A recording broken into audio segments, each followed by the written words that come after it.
Good morning, friends. Welcome back to Astrology Today. My name is Mel Rose. Today is Wednesday, May 24, 2023. The sun is newly in Gemini. And when the sun is in Gemini, that's our outer lives, our work, social, and civic lives coming to revolve around self-expression, communication, collaboration, our ability to make plans with our cohorts, and to engage in activities that help us feel like we're sharing ideas, like we are the mixing pot of of good ideas and good plans. Okay, so that's the sun in Gemini. It's all about your self-expression. The moon in Leo is also kind of about self-expression because it's about in our private lives, from our hearts, how we shine, how we love, how we are generous with our loved ones, how we show appreciation and like to receive that show of appreciation too. That's the Leo vibe. The moon is a waxing crescent, so we are in the middle of setting intentions and goals and making plans, okay, for what we want to culminate for ourselves in time for that moon, that full moon coming up in just about a week and a half at this point. So that's the sun and moon, sun in Gemini, moon in Leo, very fiery kind of energy already, okay? And then today we have the culmination of this aspect, Venus square to Chiron here. This is an opportunity to resolve challenges in our relationships, both friendship, love, and money. And I know I said both and then I said three things.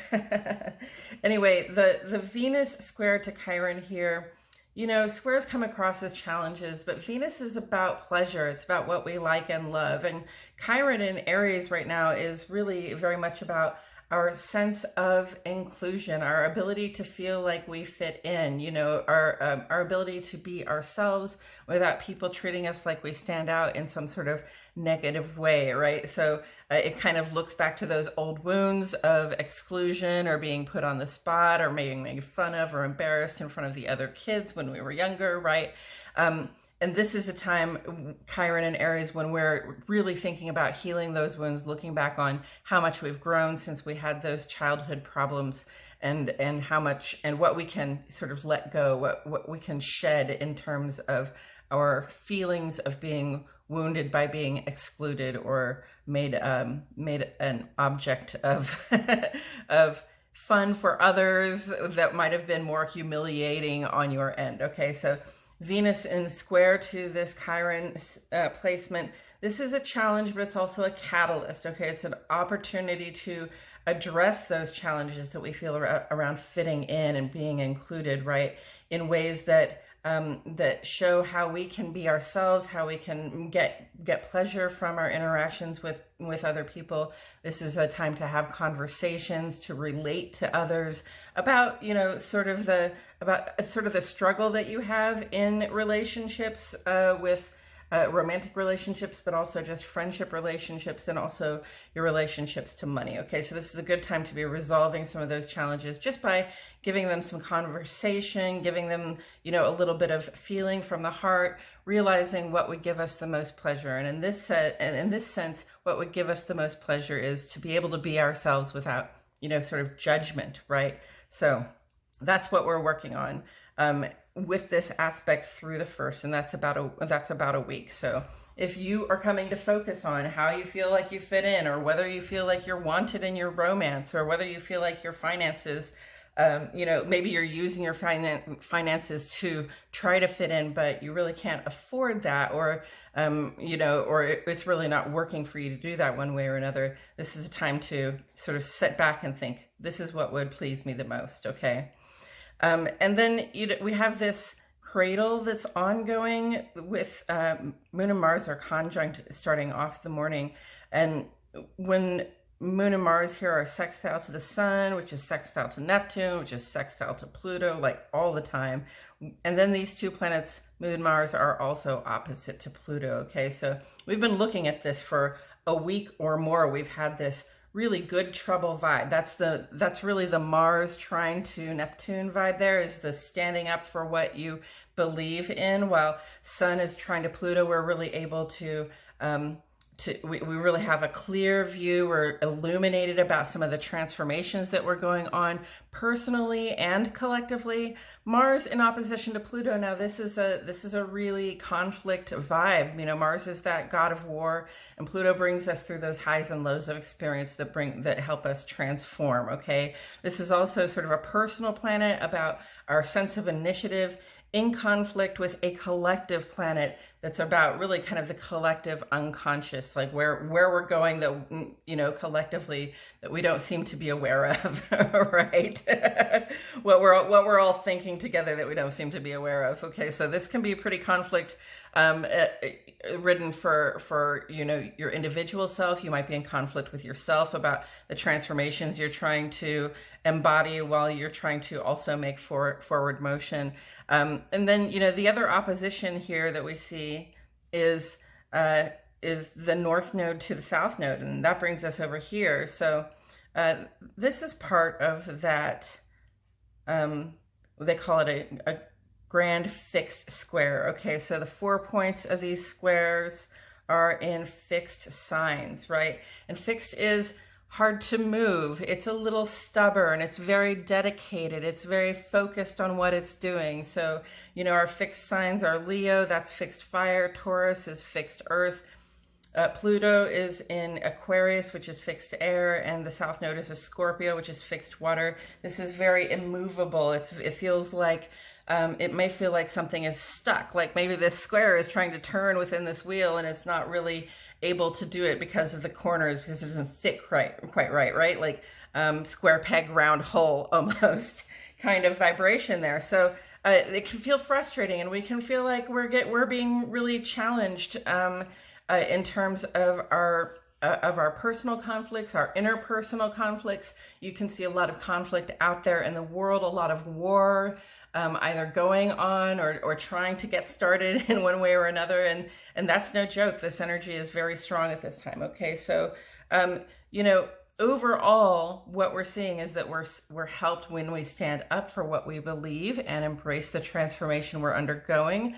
We can negotiate our conflicts with an optimistic approach. That's Jupiter and Mercury right here, with an optimistic approach that helps us find the middle ground. And Jupiter is also conjunct to the north node right here. It's over here, right? So this is how we're working with the challenge of the week, which is managing our behavior, because there's a tendency here with Mars to act out, to get a little aggressive, assertive, to be harsh with our words, to be, you know, unkind or thoughtless in our desire just to make forward motion, right? So managing our behavior while keeping our eyes on the prize, those things that represent a bigger, better future for us, better opportunities for us, those bigger, better things that we'd like to be, do, and have in our life, okay?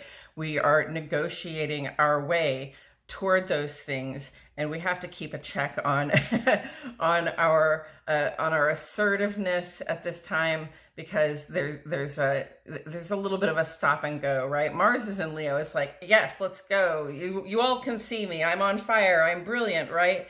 And so I'm just going to keep going, and I'm not going to worry about whether the light is green, right?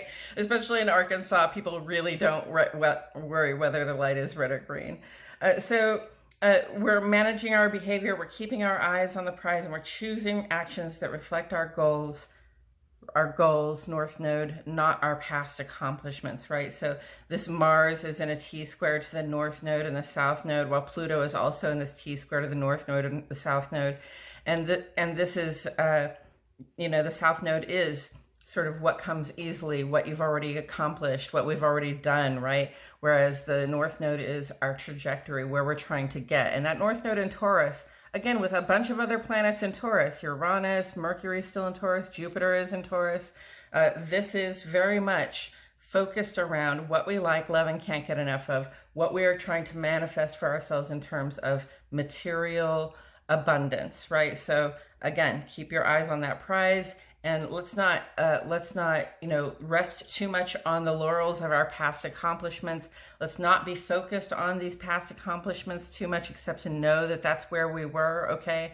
And we can use this even sort of conflicted feeling, the energy that's generated from that frustration and that fight that we have in us, we can use that energy to sort of rein in our impulses, right? So that we can drive forward toward those bigger, better goals that we have for ourselves. So this is really, this is a really impactful shape, okay? This is a really impactful week. And it's like, you know, I've heard a couple of astrologers describe it as kind of the most intense and influential week of the year. So, you know, if you're feeling that conflict, if you're feeling that struggle to feel like you fit in, if you're feeling that struggle to focus on the past or the future, if you're feeling that struggle to sort of embody the changes you've been through, while continuing to make progress on what it is you're trying to make progress on, you are not alone, okay? This is an intense, challenging week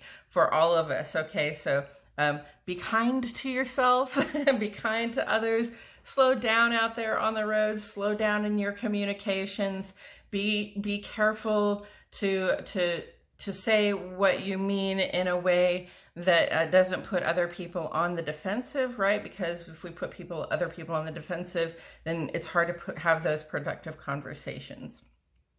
Coming up on Friday, Venus is going to be culminate that sextile here to Uranus right there.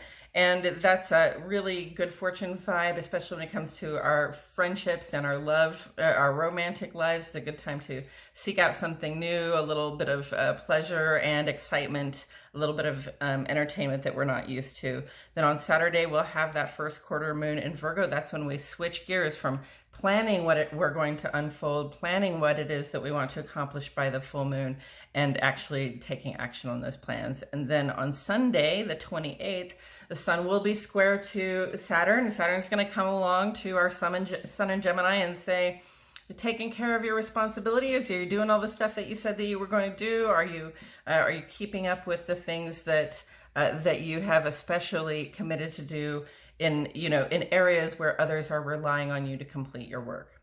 I think that's all I have to say about it today, friends. Thank you so much for joining me. Please like the video, subscribe to the channel. It all helps me very much. And I will see you in the next video.